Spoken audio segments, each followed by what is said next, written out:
Thank So you. I'm Ulysse Dormay, and I'm the CEO of Atrium Limited, a specialist lighting distributor to the specification sector. I've been working in the lighting industry for 35 years or so, and I've watched it evolve from an analog platform to the digital one that we exist in today.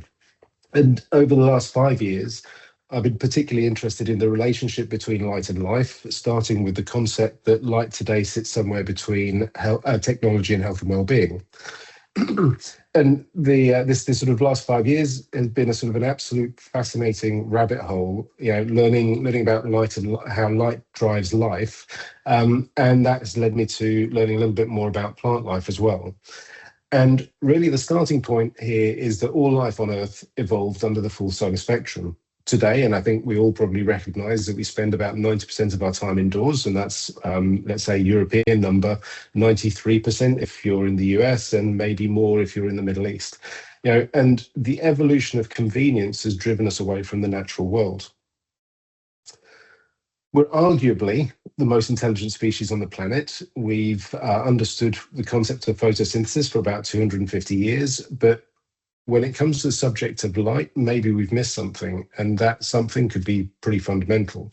And we're only now really starting to understand that there are mirror image processes going on in the body in connection with light.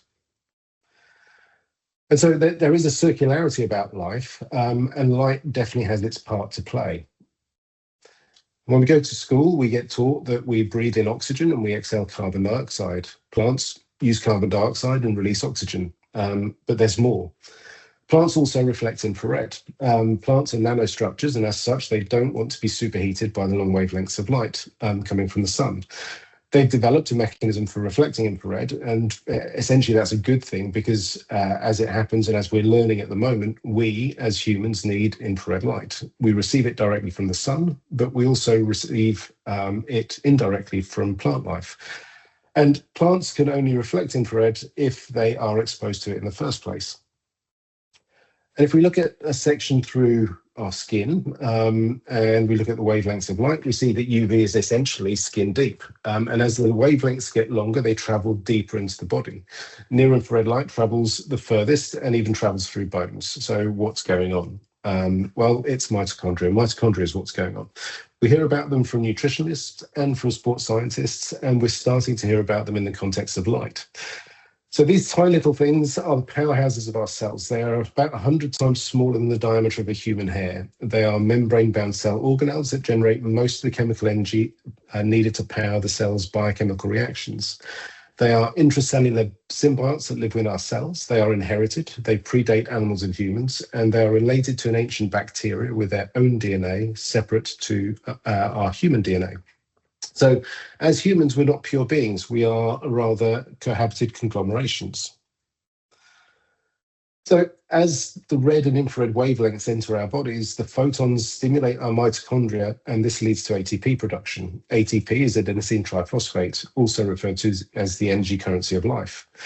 We produce our own body weight in ATP every day. Without mitochondria, we have no energy production. Beyond the production of ATP, mitochondria are also responsible for producing subcellular melatonin, which is understood to be used locally against free radicals. Research from the likes of Professor Glenn Jeffrey from UCL has shown that by shining red light at 670 nanometers into the body, he was able to reduce blood glucose spikes by 27%. When mitochondria get stimulated, they need fuel, and they get that fuel from the glucose in our bloodstream. Light is being connected to metabolic health. Here's a photo of Bob Fosbury's hand. Bob Fosbury is an astrophysicist, and it's taken with an infrared camera. His hand is covering an 850 nanometer LED light source, which sits beyond the visible spectrum. One thing to note is that there are no bones. And when we start to get into those longer wavelengths, the ones beyond the visible spectrum, there's this area called tissue transparency. And the tissue transparency window only occurs in the infrared part of the spectrum. We see in color, we understand and we process black and white. However, it's amazing to see what the eye cannot see into the infrared. And once we've seen it, it's hard to unsee.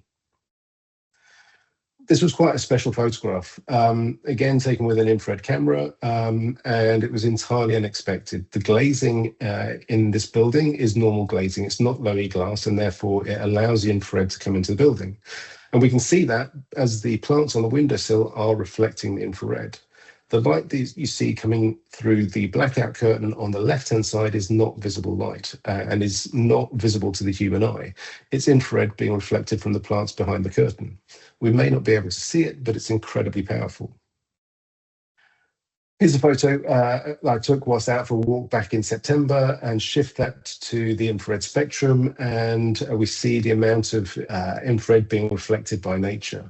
And here's a spectral distribution of daylight, pointing my spectrometer to the sky. And here is one taken under the tree canopy, pointing the spectrometer to the tree canopy. Anything over 780 nanometers is what we can't see. But look at the volume of near infrared light under the tree cover. Forest bathing is actually a thing. So, is this a lighting issue? I'd say it's a light issue. Modern energy efficient lighting is only part of the challenge. Modern glazing is also creating an issue. Low E glass removes the long wavelengths of light, and this means that the built environment today is deficient in near infrared.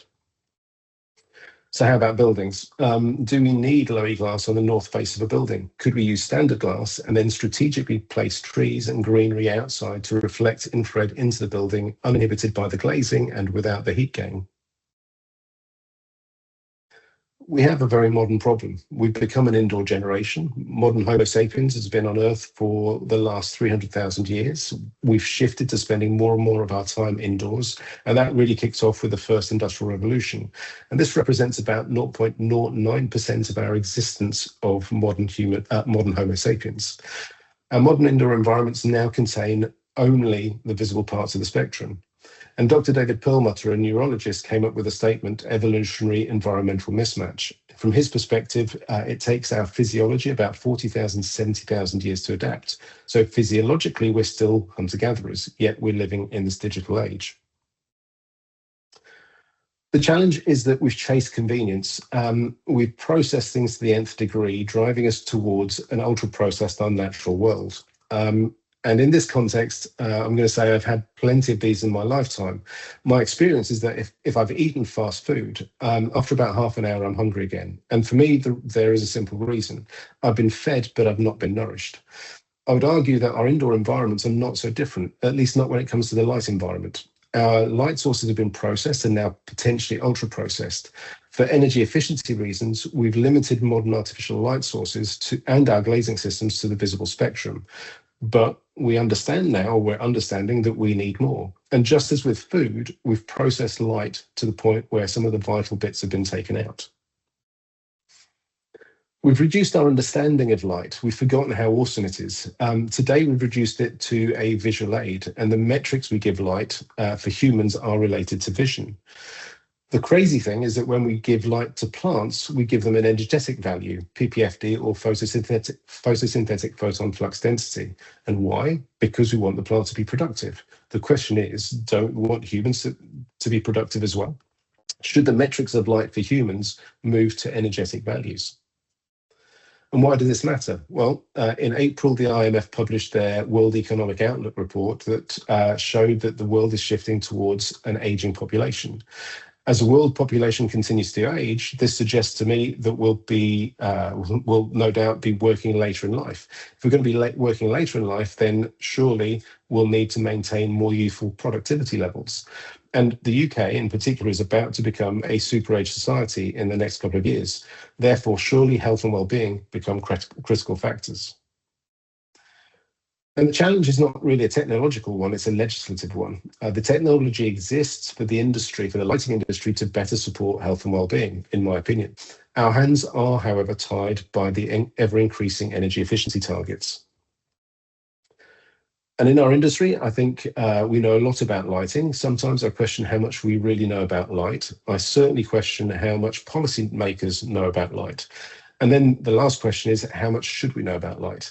Light is being used therapeutically in a vast array of applications. Maybe full spectrum light, in the true context of the word, could or should be reintroduced into the built environment as a preventative application rather than as a therapy. And touching a little bit on what Connor was saying, sadly, a primary reference point for light today is how efficient it is, driven by an environmental sustainability agenda that unfortunately may not be considering human sustainability in the same way. And we need to find the balance wherever that might be. And if we don't find the right balance, we can find the moments that show us the potential impact. Sonny Williams and Butch Wilmore spent 9 months on the International Space Station. NASA are aware of the light problem on the space station. The astronauts are going up super healthy humans and they're coming back pre-diabetic. Of course, there are gravitational issues, there are radiation issues, and their food is ultra-processed. However, their light environment has changed to only being in the visible part of the spectrum. So after 9 months, what happens? Well, accelerated mitochondrial aging takes place and it looks something like this. So the question for me is, what's the difference between the space station and our modern office environments? And in reality, the answer is not a lot. The difference is that we have a choice. We can step outside, back into nature and sunlight. Winston Churchill is quoted as saying, "We shape our buildings, thereafter they shape us." With the amount of time we now spent in the built environment, I would say that this is more relevant than ever. We should be designing for positive human outcomes. And I believe that architecture and design will play a major part in the health of nations.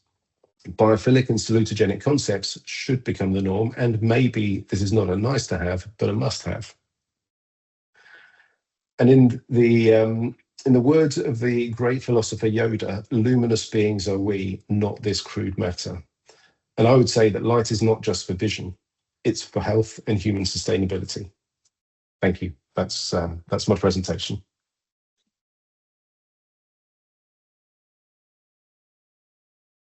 Why, thank you, Ulysse. Beautiful presentation, indeed, a circular concept, and you, I think, hit on all the right spots. Thank you very much for this, beautiful overview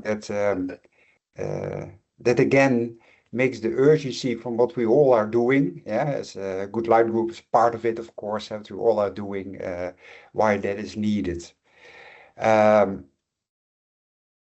So thank you again. And there's time for one last comment or question, because I really want to stop at 2 o'clock our time here. Is there a comment or question? If not, Nicholas. Yeah, I just wanted to say that I thought it was a fantastic presentation. Kind of hits on every spot that we're looking at the moment, but also, to add as well that I think in life we've got a choice on everything that we do, except for the amount of light that we need. We can choose what we eat, we can choose where we live, we can choose what we do, but we don't have a choice on how much light we actually need. So, I think that hit exactly the right notes. So thank you for that.